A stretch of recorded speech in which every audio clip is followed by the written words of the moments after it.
काम से लौटते ही मेरे होश उड़ गए। मेरी पत्नी लियू रुयन, जो पूरी रात घर नहीं लौटी थी, उसके सिर के ऊपर अब 999 लिखा हुआ था, जबकि सिर्फ कल तक वहां 0 लिखा था और वही 0 मुझे हमेशा सुकून देता था। मैंने सीधे उसकी आंखों में देखते हुए पूछा, क्या बता सकती हो कि तुम कल रात कहाँ थी? उसने बिना जरा भी हिचकिचाए जवाब दिया, मेरी बेस्ट फ्रेंड का अभी ब्रेकअप हुआ है, इसीलिए मैं पूरी रात उसी के साथ थी। इतना कहकर उसने हल्की सी जम्हाई ली और मुस्कुराते हुए बोली, हनी, मुझे बहुत नींद आ रही है, पहले जाकर थोड़ा आराम कर लेती हूँ। मैं बस चुपचाप उसे घर के अंदर जाते हुए देखता रहा, लेकिन उसी पल मेरा दिल पूरी तरह ठंडा पड़ चुका था। उसे बिल्कुल भी अंदाजा नहीं था कि बचपन से ही मेरे पास एक बेहद अजीब एबिलिटी थी। मैं किसी भी इंसान के सिर के ऊपर उसका चीटिंग रेट देख सकता था, और जैसे ही किसी का चीटिंग रेट 100% तक पहुंच जाता, उसके बाद वहां परसेंटेज नहीं बल्कि उसने अपने पार्टनर को कितनी बार धोखा दिया है, वही असली संख्या दिखाई देने लगती थी। बचपन में मैंने अपनी ही आंखों के सामने अपने माता-पिता को एक दूसरे के साथ विश्वासघात करते देखा था। उसी दिन मैंने कसम खाई थी कि मैं शादी सिर्फ ऐसी लड़की से करूंगा जिसका चीटिंग रेट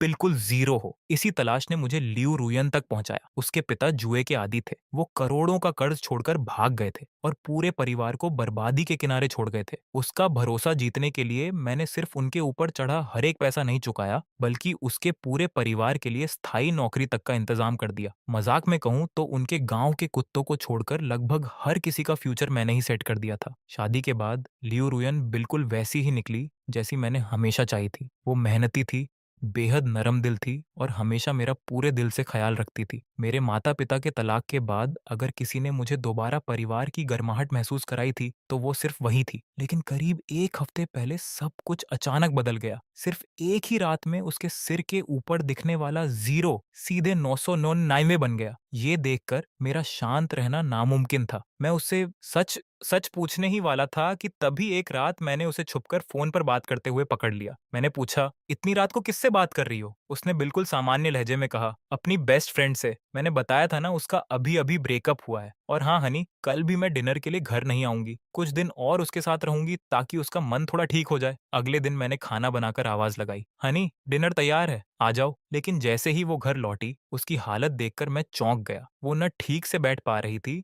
और न ही ढंग से खड़ी हो पा रही थी। उसके चेहरे पर ऐसा डर साफ दिख रहा था जैसे बिल्ली के सामने कोई चूहा फंस गया हो। मैं हल्का सा मुस्कुराया और बोला, कहीं ऐसा तो नहीं तुमने मेरे पीछे कुछ ऐसा कर दिया है जो तुम्हें नहीं करना चाहिए था? मेरी बात सुनते ही उसका चेहरा पल भर में सफेद पड़ गया। उसने घबराकर कहा, हनी, आजकल तुम हद से ज्यादा मजाक करने लगे हो। ऐसी बातें भी कोई करता है? मैं हंसते हुए बोला, अरे रिलैक्स, बस मजाक था, इतनी जोर से रिएक्ट करने की क्या जरूरत थी? फिर मैंने ऐसे ही बातों बातों में कहा, वैसे आज मैंने अपने एक दोस्त से बड़ा अजीब किस्सा सुना। उसकी कंपनी में एक महिला एम्प्लॉई थी, बाहर से देखने में इतनी सीधी और वफादार कि किसी को शक तक नहीं हुआ, लेकिन बाद में पता चला कि वो अपने पति को धोखा दे रही थी। जब उसके पति को सच्चाई पता चली तो वो गुस्से में कंपनी पहुंच गया। उसके हाथ में एक जमी हुई फ्रोजन फिश थी और उसने उसी से अपनी पत्नी को 10 से भी ज्यादा बार पीट डाला। वो किसी तरह बच तो गई, लेकिन उसका चेहरा हमेशा के लिए खराब हो गया। पूरी जिंदगी के लिए अपाहिज बन गई और फिर कभी माँ भी नहीं बन सकी। सिर्फ एक धोखे की वजह से उसने अपनी पूरी जिंदगी बर्बाद कर ली। इतना कहकर मैंने उसकी आंखों में देखते हुए पूछा,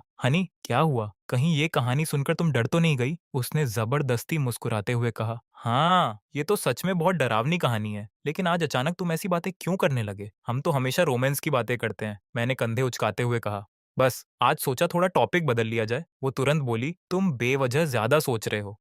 लेकिन मैं अच्छी तरह समझ गया था कि ये बात वो मुझे नहीं बल्कि खुद को दिलासा देने के लिए कह रही थी। हमारी शादी को पूरे 3 साल हो चुके थे और आज जो कहानी मैंने उसे सुनाई थी वो असल में उसकी आखिरी वार्निंग थी। मेरे दिल में उसके लिए अभी भी प्यार बाकी था, इसीलिए मैं उसे एक आखिरी मौका देना चाहता था। लेकिन अगर उसने फिर भी यही रास्ता चुना तो उसके बाद जो कुछ भी होने वाला था उसके लिए वो मुझे कभी दोष नहीं दे सकती थी। अगले कुछ दिनों तक लियू रुयान सच में पहले जैसी हो गई। वो फिर से उतनी ही नरम, उतनी ही प्यार करने वाली और उतनी ही ख्याल रखने वाली पत्नी बन गई थी। एक पल के लिए तो मुझे लगा शायद उसने अपना फैसला बदल दिया है, लेकिन मेरी ये उम्मीद ज्यादा दिन नहीं टिक सकी, क्योंकि सारी कहानी में असली मोड़ मेरी सास की वजह से आने वाला था। उस दोपहर लियू रुयन ने मुझे फोन किया और बोली, हनी, आज रात बाहर से खाना ऑर्डर कर लेना। मैं अपनी माँ के घर जा रही हूँ। मैंने तुरंत पूछा, अचानक? सब ठीक तो है? क्या हुआ? चाहो तो मैं भी तुम्हारे साथ चलूं? उसने जल्दी-जल्दी कहा, नहीं, नहीं, ऐसी कोई बात नहीं है। बस माँ से मिलने का मन किया इसलिए जा रही हूँ। और वैसे भी तुम काम में बिजी रहते हो, तुम्हें आने की कोई ज़रूरत नहीं है। लेकिन एक बात मैं दुनिया में सबसे अच्छी तरह जानता था, जिस इंसान के दिल में एक बार धोखा देने की इच्छा पैदा हो जाए, वो इतनी आसानी से खत्म नहीं होती। इसलिए उसकी कही हुई एक भी बात पर मुझे भरोसा नहीं हुआ। ऑफिस से निकलते ही मैं सीधा अपनी सास के घर की तरफ निकल पड़ा। करीब 2 घंटे बाद मैं वहां पहुंचा। मुझे देखते ही मेरी सास ने भौहें सिकोड़ लीं और नाराज होकर बोली, तुम यहाँ क्या करने आए हो? मैंने शांत लहजे में जवाब दिया, रुयान इतनी जल्दी घर आई तो मुझे लगा कहीं कोई परेशानी तो नहीं हो गई, इसलिए देखने चला आया कि अगर किसी चीज में मदद की जरूरत हो तो कर दूं। वैसे रुयान कहाँ है? क्या वो घर नहीं आई? मेरी सास कुछ पल के लिए चुप रही, फिर हिचकिचाते हुए बोली, वो तो यहाँ से कब की निकल चुकी।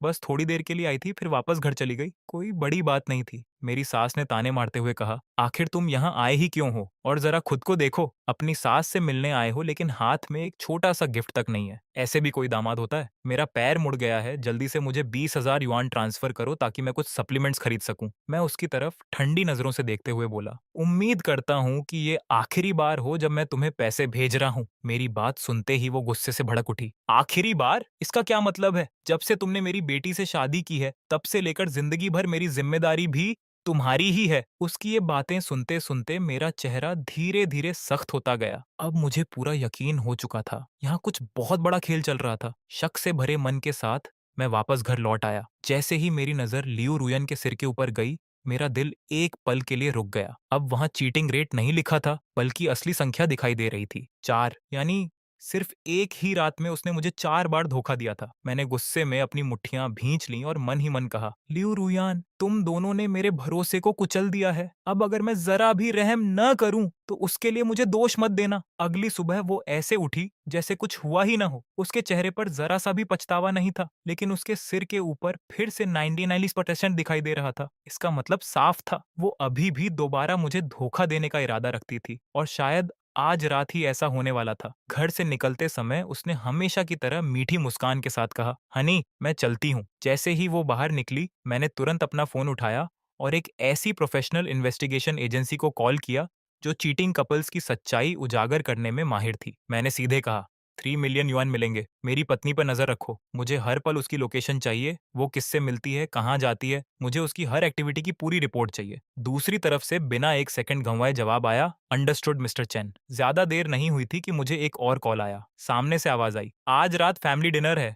मेरी बहन एक इम्पॉर्टेंट क्लाइंट से मिलने जा रही है, इसलिए वो नहीं आ पाएगी, लेकिन तुम्हें हर हाल में आना होगा। मैं बिना कुछ कहे तैयार हो गया। आखिर वो सारे बेशर्म लोग जो मेरा खाना खाते थे, मेरे पैसों पर ऐश करते थे, मेरे ही पैसों से शॉपिंग करते थे, और ऊपर से लियू रुयान के अफेयर को छुपाने में भी उसका साथ दे रहे थे। उन्हें जरा भी अंदाजा नहीं था कि मैं तो बस उस सबूत का इंतजार कर रहा था जो किसी भी वक्त सीधे मेरे फोन में आने वाला था। उस शाम उन्होंने मुझे पूरे शहर के लग्जरी मॉल्स में घुमाया। कोई हैंडबैग उठाकर बोला, ये वाला कितना शानदार है। दूसरा बोला, प्रेसिडेंट चैन, जरा ये वॉच देखिए, कितनी चमक रही है। फिर किसी ने कहा, आगे वाले शू स्टोर में चलते हैं, वहां इससे भी अच्छे मिलेंगे। मुझे व्यस्त रखने के बहाने वो लोग मेरे ही पैसों से ढेर सारी लग्जरी शॉपिंग करते रहे। इतना ही नहीं, शॉपिंग खत्म होने के बाद मेरी सास मुझे एक बार भी ले गई। प्राइवेट रूम के अंदर लियू कुन ने सबसे महंगी लिकर मंगवाई, और वो अपनी माँ के साथ बिना किसी शर्म के जमकर खाने पीने में लगा हुआ था। उधर उसी समय लियू रुयन जांग चेंगफेंग के साथ शहर के सबसे आलीशान होटल में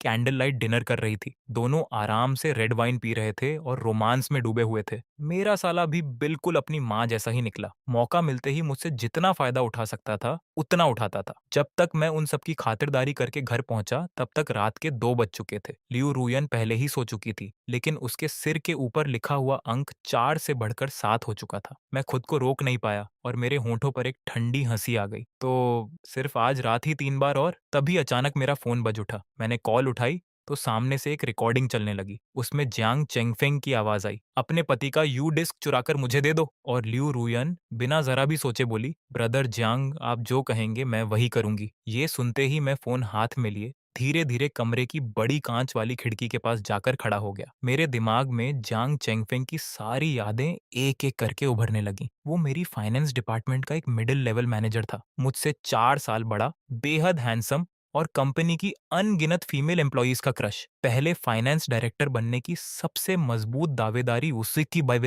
की थी। अगर वो ईमानदारी से काम करता रहता तो कुछ ही सालों में प्रमोशन उसे मिल ही जाता। लेकिन उसकी बदकिस्मती ये थी कि मेरे पास चीटिंग रेट देखने की एबिलिटी थी। मैंने उसी ताकत का इस्तेमाल करके पुराने फाइनेंस डायरेक्टर की कमजोरियां पकड़ ली और सही समय पर उन्हें एक्सपोज करके खुद उसकी जगह हासिल कर ली। सिर्फ 25 साल की उम्र में मैं कंपनी का सबसे कम उम्र का फाइनेंस डायरेक्टर बन गया। जांग चंगफेंग इस हार को कभी स्वीकार नहीं कर पाया, इसलिए उसने सीधा मुझसे बदला लेने का रास्ता चुना, मेरी पत्नी को फंसाकर। वो चाहता था कि पूरी दुनिया मुझे सबसे बड़ा बेवकूफ समझे। मैंने इन्वेस्टिगेशन एजेंसी की भेजी पहली फाइल खोली। जैसा मैंने सोचा था बिल्कुल वैसा ही निकला। उस दिन लियू रुयन अपनी माँ के घर गई ही नहीं थी। वो सीधे जांग चेंगफेंग के साथ शहर के सबसे आलीशान कपल्स होटल में गई थी, जहां दोनों ने बिना किसी रोक टोक के पूरी रात रंगरलियां मनाई। फिर मैंने दूसरी फाइल खोली और उसे पढ़ते ही जांग चेंगफेंग का असली मकसद मेरे सामने साफ हो गया। रिकॉर्डिंग में वो लियू रुयन से कह रहा था, अपने पति का यू डिस्क चुरा लो। जिस दिन मैं फाइनेंस डायरेक्टर बन गया उस दिन से पूरे घर के पैसे तुम्हारे हाथ में होंगे, फिर जितना चाहो उतना खर्च करना। हर महीने उस बेरहम पति से थोड़े थोड़े पॉकेट मनी के लिए भीख नहीं मांगनी पड़ेगी, जो तुम्हें किसी पालतू जानवर की तरह कंट्रोल करता है। फोन की स्क्रीन पर दोनों को बेशर्मी से फ्लर्ट करते देख मैं बस तिरस्कार भरी हंसी हंस सका। तो ये था तुम्हारा असली प्लान। तुम्हारी नजर शुरू से मेरी पोजीशन और मेरे हाथ में मौजूद चीजों पर थी। मैंने धीरे से मुस्कुराकर कहा, ठीक है, अगर तुम लोग गेम खेलना चाहते हो तो अब ये गेम आखिर तक खेलेंगे। अगले ही दिन जब लियू रुयन घर से बाहर गई हुई थी, मैंने चुपचाप हमारे कमरे में एक हिडन कैमरा इंस्टॉल कर दिया। अगले कुछ दिन बाहर से सब कुछ सामान्य दिखाई देता रहा, लेकिन उसके सिर के ऊपर का अंक 7 से बढ़कर 99वें पहुंच चुका था। फिर एक वीकेंड पर जब मैं सोने का नाटक कर रहा था, लियू रुयान बिल्कुल किसी चोर की तरह दबे पांव आई और मेरा ब्रीफकेस खंगालने लगी। अगले दिन जब मैंने कंपनी का सिस्टम चेक किया तो मेरी आंखें फैल गईं। पूरे 20 मिलियन युआन रहस्यमय तरीके से कंपनी के अकाउंट से गायब हो चुके थे और उन्हें एक ओवरसीज अकाउंट में ट्रांसफर कर दिया गया था। अब सारी तस्वीर साफ हो चुकी थी। वो लोग मुझे कंपनी के पैसे गबन करने के झूठे आरोप में फंसाने की पूरी तैयारी कर चुके थे। मैं मन ही मन ठंडी हंसी हंसा। तो असली खेल ये है, अगर तुम लोग खेलना ही चाहते हो तो अब ये गेम थोड़ा बड़ा खेलते हैं। ज्यादा समय नहीं बीता था कि मेरी सास फिर से मेरे दरवाजे पर आ धमकी। लेकिन इस बार वो अपनी बेटी के लिए नहीं, बल्कि अपने नालायक बेटे लियूकुन के लिए आई थी। उसने आते ही हुक्म चलाने वाले अंदाज में कहा, चैनन, लियूकुन का अपनी गर्लफ्रेंड के साथ रिश्ता काफी समय से चल रहा है। अब उनकी शादी का वक्त आ गया है। शहर में उसके लिए बिल्कुल तुम्हारे जैसा एक विला खरीदो और वो महंगी वाली कार, क्या नाम है उसका, हाँ, मेबक, वो भी उसे लेकर दो। मैंने बिना एक पल सोचे सीधा जवाब दिया, नहीं, ये मैं नहीं कर सकता, किसी और से कह दीजिए। मेरी बात सुनते ही उसकी शक्ल गुस्से से लाल हो गई। तो अब मेरी बात की कोई कीमत नहीं रही? 2 पैसे क्या कमा लिए, अब अपने साले पर इतना सा पैसा खर्च करने में भी तकलीफ होने लगी। तभी ल्यूकुन भी बीच में कूद पड़ा, ब्रदर इन लॉ, अब तो आप फाइनेंस डायरेक्टर हैं, हर साल करोड़ों कमाते हैं, इतना भी क्या कंजूस बनना। तभी लियू रुयन ने मेरा हाथ पकड़कर बड़ी मासूमियत से कहा, हनी, तुम्हारी एबिलिटी से तुम ये पैसा फिर से बहुत जल्दी कमा लोगे। वो मेरा इकलौता छोटा भाई है, प्लीज उसकी ये छोटी सी मदद कर दो। मेरी सास गुस्से में चिल्लाई, यही है वो आदमी जिसे तुमने अपना पति चुना, एहसान फरामोश कहीं का। लियू कुन ने भी आग में घी डालते हुए कहा, दीदी, मैंने पहले ही कहा था ना कि इस पर भरोसा मत करना। अब देख लिया इसका असली चेहरा। मैं उन तीनों के लालच से भरे चेहरे देखता रहा और मन ही मन मुस्कुरा उठा। अगर लालच इतना ज्यादा है तो उसकी कीमत भी उतनी ही भारी चुकानी पड़ेगी। अगले ही पल मैं मुस्कुराया और बोला, ठीक है, मैं मान गया। आखिर वो मेरी पत्नी का छोटा भाई है, यानी मेरा भी भाई हुआ। उसके लिए मैं सब कुछ करने को तैयार हूँ। मेरी बात सुनते ही मेरी सास का चेहरा खिल उठा। अब आए ना लाइन पर, अगर इतनी सी बात भी नहीं मानते तो मेरे दामाद कहलाने के लायक ही नहीं थे। मैंने जानबूझकर गहरी सांस ली और थोड़ा परेशान होने का नाटक करते हुए कहा, बस एक छोटी सी दिक्कत है, कंपनी अभी थोड़ी फाइनेंशियल प्रॉब्लम से गुजर रही है। इस वक्त मेरे पास इतना कैश अवेलेबल नहीं है। मेरी सास तुरंत चिल्लाई, क्या तुम हमारे साथ खेल खेल रहे हो? मैंने बिल्कुल शांत आवाज में कहा, नहीं, कंपनी के अकाउंट्स में अभी टेम्परेरी कैश फ्लो की दिक्कत है। करीब 1 हफ्ते में सब ठीक हो जाएगा। इसलिए मेरा सुझाव है कि अभी आप लोग विला और कार की डाउन पेमेंट खुद भर दीजिए। अगले हफ्ते जैसे ही मेरे फंड्स रिलीज होंगे, मैं एक ही बार में बाकी सारा पैसा चुका दूंगा। कैसा लगा आइडिया? तीनों एक दूसरे का चेहरा देखने लगे। मेरी सास बोली, लेकिन सिर्फ डाउन पेमेंट ही लाखों में है, हमारे पास इतना पैसा कहाँ? मैंने कंधे उचकाकर कहा, तो फिर मैं कुछ नहीं कर सकता। चाहो तो लोन ले लो, बैंक लोन, ऑनलाइन लोन या फिर मॉर्टगेज लोन, जहां से मिले वहां से ले लो, अगले हफ्ते मैं खुद सारे लोन चुका दूंगा। ये सुनते ही ल्यूकुन की आंखें चमक उठी। मॉम, ब्रदर इन लॉ की बात मान लेते हैं, नहीं तो मेरी गर्लफ्रेंड मुझे छोड़ देगी, वैसे भी आखिर में पैसे तो यही देने वाले हैं। काफी सोचने के बाद मेरी सास भी मान गई। ठीक है चेनन, हमें अभी विला और कार दिखाने ले चलो। मैं तो बस इसी पल का इंतजार कर रहा था, कहीं उनका इरादा बदल न जाए। इसीलिए मैं उसी वक्त उन्हें अपनी कार में बैठाकर सीधे सबसे महंगे लग्जरी डीलरशिप और रियल एस्टेट ऑफिस ले गया। वहां पहुंचते ही सेल्स मैनेजर मुस्कुराते हुए बोला, सर, आज सुबह ही एक कस्टमर इस विला और इस कार को खरीदने के लिए लगभग तैयार था। वो अपना कॉन्टैक्ट नंबर देकर गया है और कहा है कि कल फाइनल कॉन्फर्मेशन देगा। अगर आपको सच में ये चाहिए तो जल्दी फैसला लेना होगा। बस फिर क्या था? ये सुनते ही मेरी सास और ल्यू कुन के हाथ पैर फूल गए। उन्हें डर था कि कहीं कोई और पहले ही सब खरीद न ले। लालच और डर के मारे उन्होंने जहां जहां से पैसा मिल सकता था वहां वहां से लोन उठाना शुरू कर दिया। ऑनलाइन लोन, बैंक लोन, यहाँ तक कि ऊंचे ब्याज वाले लोन शार्क से भी उन्होंने बिना सोचे समझे पैसे उठा लिए। उनके दिमाग में बस एक ही बात थी, सिर्फ एक हफ्ते की तो बात है, जब चेनान खुद सारा पैसा चुका देगा तो ब्याज चाहे जितना भी हो, फर्क ही क्या पड़ता है। सारे डॉक्यूमेंट्स पर साइन करने के बाद ल्यूकुन खुशी से हंसते हुए बोला, अब मैं बिना किसी टेंशन के अपनी शादी की तैयारी कर सकता हूँ। मैं अपने फोन पर सर्वेलेंस फुटेज में उन सबको खुशी से झूमते हुए देख रहा था और मेरे होंठों पर हल्की सी मुस्कान आ गई। खुश हो लो,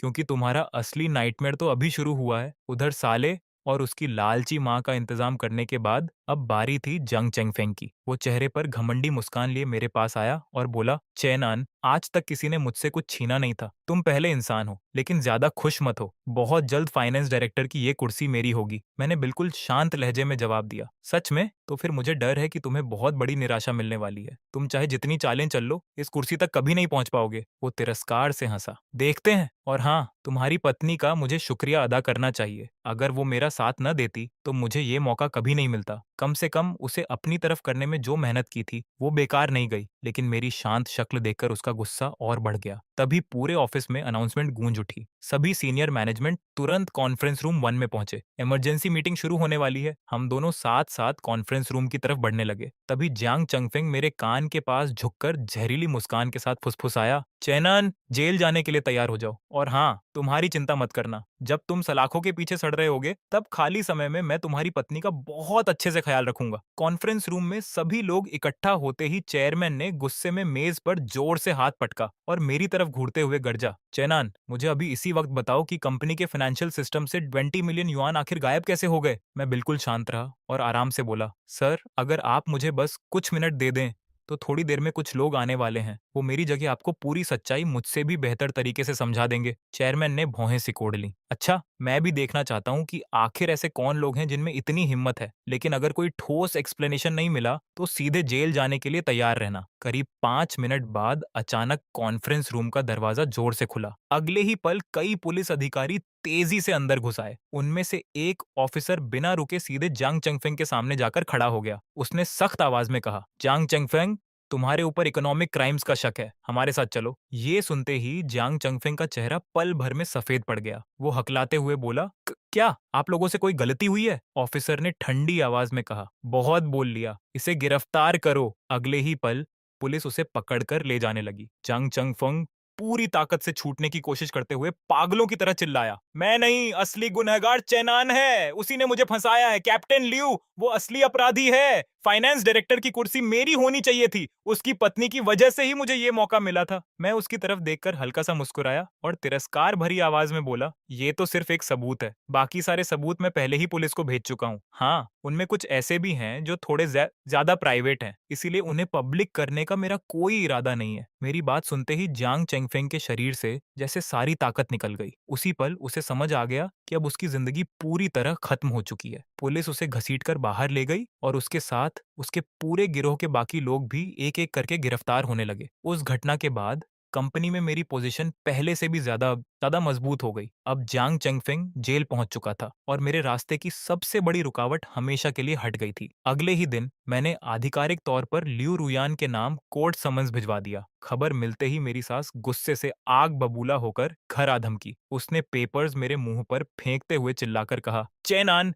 तुम जैसे बेरहम इंसान मैंने आज तक नहीं देखा। आखिर रुयान ने तुम्हारा क्या बिगाड़ा है? तुम उसे कोर्ट के जरिए डिवोर्स दे रहे हो। आज मैं तुम्हें जिंदा नहीं छोड़ूंगी। मैंने बिना जरा भी भाव बदले उन सबकी तरफ देखा और शांत आवाज में कहा, सच कहूं तो मैं तुम लोगों से बहुत पहले ही तंग आ चुका था। अगर तुम रुयान की माँ और उसका छोटा भाई ना होते तो क्या तुम्हें लगता है कि मैं इतने सालों तक तुम्हारी हरकतें सहता रहता? तुम लोगों का लालच कभी खत्म ही नहीं हुआ। बार बार मेरा फायदा उठाया, मुझसे जितना हो सका उतना निचोड़ लिया और आज भी खुद को सही समझ रहे हो। तुम लोगों ने मुझसे कितना कुछ लिया है ये तुम मुझसे बेहतर जानते हो। फिर भी मुझे ही बेरहम कहने की हिम्मत रखते हो। इतना कहकर मैंने सीधा लियो रुयान की तरफ देखा। और जहां तक तुम्हारी बात है, डिवोर्स शब्द तुम्हारे लिए बहुत छोटा है। सच तो ये है कि मैं तुम्हें अपनी जिंदगी से हमेशा के लिए निकाल रहा हूँ। तुमने सिर्फ अपने पति को धोखा नहीं दिया, बल्कि अपने लवर के साथ मिलकर मुझे बर्बाद करने की साजिश भी रची। मैंने तुम्हें एक मौका दिया था। याद है 2 हफ्ते पहले जो कहानी मैंने तुम्हें सुनाई थी,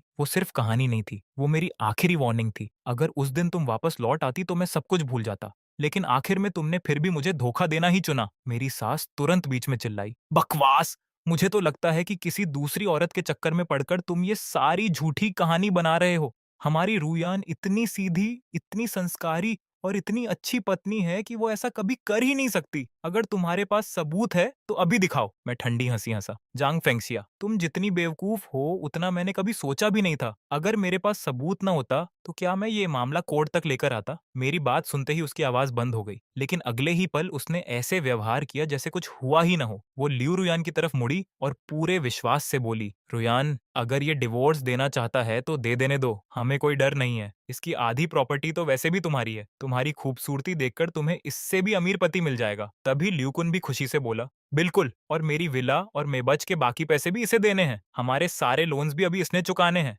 जैसे ही ये सब भर देगा हम फिर से करोड़पति बन जाएंगे। मैं उन दोनों को ऐसे देख रहा था जैसे सामने दुनिया के सबसे बड़े मूर्ख खड़े हों। फिर मैं मुस्कुराया और बोला, विला, मेबच और वो सारे ऊंचे ब्याज वाले लोन्स, मैं आखिर वो सब क्यों चुकाऊं? मेरी बात सुनते ही दोनों के चेहरे जम गए। मेरी सास गुस्से से चीखी, तुमने खुद हमसे वादा किया था, अब उससे मुकर रहे हो। मैंने पूरी शांति से जवाब दिया, कोई सबूत है? हर एक लोन तुम्हारे अपने नाम पर लिया गया है। डाउन पेमेंट भी तुमने अपने नाम से भरी है। उन पैसों का मुझसे जरा भी लेना देना नहीं है। अब तुम चाहती हो कि मैं वो सब चुका दूं? सच में इतना बड़ा मजाक? मेरी सास दहाड़ते हुए बोली, चैनन, तुम कमीने हो। मैंने ठंडी नजरों से उसकी तरफ देखते हुए कहा, अभी भी तुम लोगों जितना नहीं। लालची लोगों का अंत हमेशा ऐसा ही होता है। फिर मैंने आखिरी वार किया, और रही बात मेरी प्रॉपर्टी की, तो मेरी कुल संपत्ति का 90-90% हिस्सा शादी से पहले का है। कानून के हिसाब से तुम्हें सिर्फ बाकी बचे 1% का आधा हिस्सा मिलेगा। मैंने हिसाब लगा लिया है, वो मुश्किल से 100,000 युआन के आसपास बनता है। मुझे नहीं लगता कि उससे तुम उन लोन शार्क्स का ब्याज भी चुका पाओगी। ये सुनते ही लियो रुयन पूरी तरह टूट गई। उसकी आंखों से आंसू रुकने का नाम नहीं ले रहे थे। वो दौड़कर मेरे पास आई, मेरी बांह कसकर पकड़ ली और फूट फूट कर रोते हुए बोली, हनी, मुझे माफ कर दो, मुझसे बहुत बड़ी गलती हो गई। जांग चंगफेंग ने अपनी मीठी मीठी बातों में फंसा लिया था। प्लीज मुझे एक मौका और दे दो। मैं वादा करती हूँ अब पूरी जिंदगी सिर्फ तुमसे ही प्यार करूंगी। उसकी रोती हुई आवाज सुनते ही मेरे दिमाग में कई साल पहले की एक याद ताजा हो गई। तब उसने मुस्कुराकर मुझसे पूछा था, चैनन, हम हमेशा ऐसे ही खुश रहेंगे ना? और मैंने बिना एक पल सोचे मुस्कुराते हुए जवाब दिया था, जब तक तुम चाहोगी मैं हमेशा तुम्हारे साथ रहूंगा। वो वादा सबसे पहले उसी ने किया था और आज वही शब्द हम दोनों के दिलों में किसी नुकीले तीर की तरह चुभ रहे थे।